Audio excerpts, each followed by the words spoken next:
And welcome back, rugby fans, to Rugby411. As always, I'm your host. My name is Joshua Shibata, and we have our USA women's rugby team taking on our rivals to the north, the Canadian women's rugby team.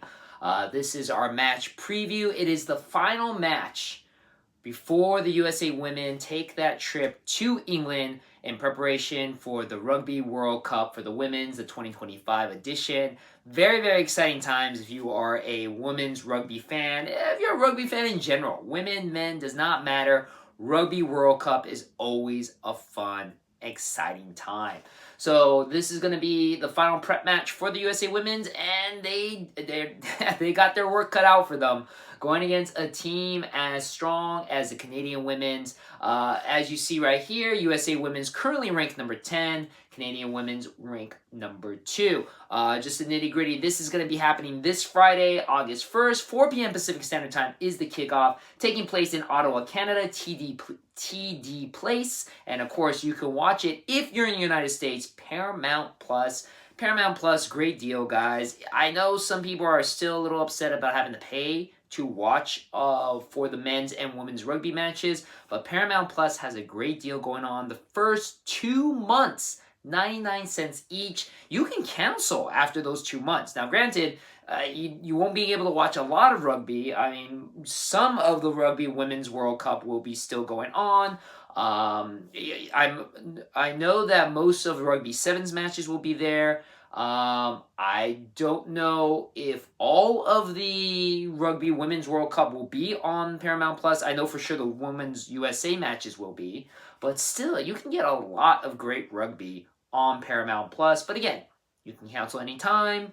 It's only 99 cents for the first 2 months, and then again, with Paramount Plus, there are two options. The $9.99 version, the more expensive one, I believe gives you all the rugby. The cheaper version, which I think is $7.99, may or may not have CBS Sports, which is where the rugby comes from. So just subscribe carefully, make the right choices. But let's talk about this match. So USA and Canada, last time these two teams collided, it was an exciting nail-biter of a game. Took place in Kansas City. At the time, was the biggest USA women's attended match in the United States. Over 10,000 fans, until that was just broken recently with USA's match against Fiji with 15,000 fans. But man, USA went toe-to-toe with Canada. It was tied at one point 14-14 until, unfortunately, the last 10 minutes where USA just kind of collapsed a little bit. But, you know, at the time, I believe the USA were ranked 9th or 8th, and Canada was still ranked number 2. So the fact that USA went really, really close to defeating one of the top teams in the world says a lot about the USA Women's. USA Women's, of course, just recently had their match against Fiji, which was the other warm-up match before the World Cup. USA were victorious in that match. And yeah, this is going to be, remarkably, the 48th time that these two teams have played against each other. Of course, Canada is the most played against team that the USA women have played against. USA have 19 wins, 28 losses. Right now, unfortunately, on a 10-match losing streak against Canada. The last time that the United States had beaten Canada was way back in 2019. Chula Vista, a very close game, 20-18. I'm going to talk about the roster for the USA team. Again, unfortunately, don't have the roster for the Canadian team, so can't really go too much into detail. So Canada fans, I apologize for that. But for USA fans, here's the lineup.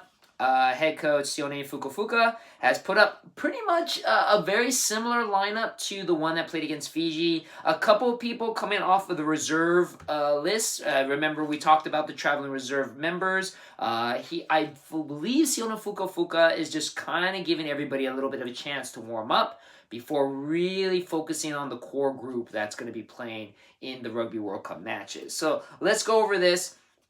your first half are pretty much your front are pretty much almost the same as the team that went against not only Canada the first time but also against Fiji. Of course, the women, the highlight woman of this team, Hope Rogers, 55 caps under her belt, the most caps of any woman in history. Exeter Chiefs is her club team. On the other side for the props, number 3, Kea May Sagopulu from Leicester Tigers, ACV Brumbies. She has 19 caps. In the middle of the hooker, Kathy Treader, Loughborough Lightnings or the Bay Area Breakers. She works for both teams. This is going to be her 31st cap as a USA Eagles. Your flanker is Haley Tofu, the Loughborough Lightnings, and the Denver Onyx, who are your reigning WER champions. 27 caps under her belt. Erica Jarrell Searcy, Sale Sharks, 19 caps. And then a little bit of change here. Katie Zachary moving from the open side to the blind side at flanker position.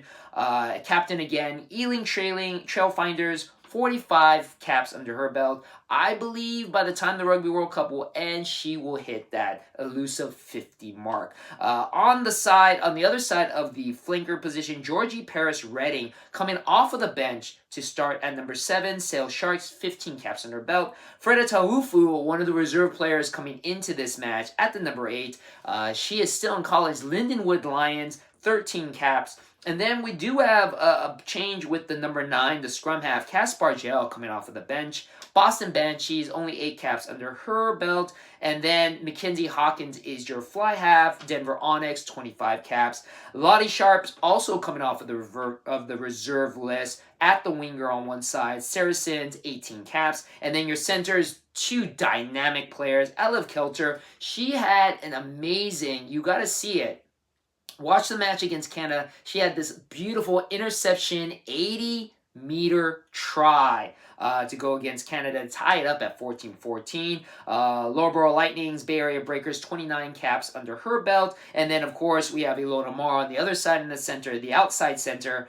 Bristol Bears, Sevens, the ESPY Award winning Ilona Mar, 6 caps under her belt. And then Cheta Emba comes back into the starting lineup. Boston Banshees, very young, dynamic player, loads of fun to watch, 15 caps. And then holding up at fullback, number 15, Bulo Matai Toga, Loughborough Lightnings, Bay Area Breakers, 26 caps. For the reserves, a lot of girls coming in off the reserve list. Pace Sasophilis at the hooker, Ealing Trailfinders, Boston Banshees, 18 caps. Maya Learn coming off the reserve list. Denver Onyx, 18 caps. Olivia Leatherman, Ealing Trailfinders, TC Geminis, 6 caps. And then Rachel Arecki from Denver Onyx, 23 caps. Talia Brody coming from the starting lineup to the reserves, I believe just to give her a little bit of rest. Leicester Tigers, Denver Onyx, 20 caps under hers. And then Olivia Ortiz, similar situation. Starting player during the Fiji game, going to the bench.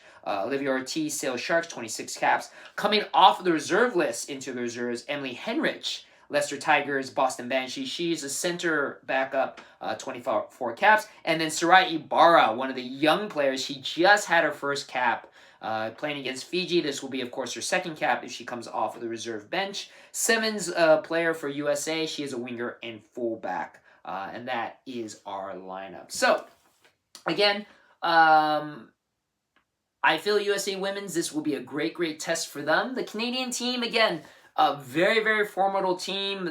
They've been a little bit busy playing against South Africa, where they beat them twice. South Africa, just to give you guys a point of reference, ranked currently 12th in the country. And then Canada just falling short in the Pacific Nations tournament. Of course, they beat USA and then tied with New Zealand and defeated Australia. Unfortunately, New Zealand does win the Pacific Force Series competition on points differential. A lot of those points help because New Zealand unfortunately slaughtered the USA Eagles 79-14. That, of course, that point differential helped New Zealand win the competition. But Canada came very, very close. So Canada, again, I feel is a great test for the USA women. Also very appropriate because the very first match in the USA Women's Rugby World Cup pool competition is against the number 1 team in the world, England.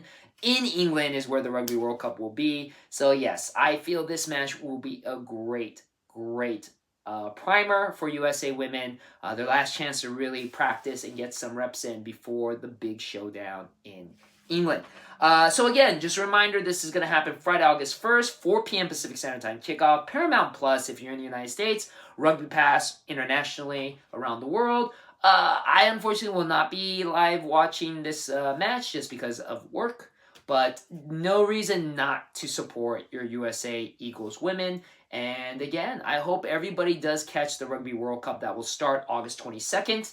That will, of course, like I said, first match, USA women's against number 1 England. That should be a fun match. Of course, I will do an in-depth preview of the Rugby World Cup for the women's. I might do a watch-along with one of the matches. Unfortunately, a lot of the women's matches do happen during times where I have to work. So we'll see. But of course, watch-alongs are a lot of fun. And of course, I'll let you guys know about it if it happens. So as always, thank you very much for watching my video. I always appreciate the support. And I'll see you on the pitch. Go USA.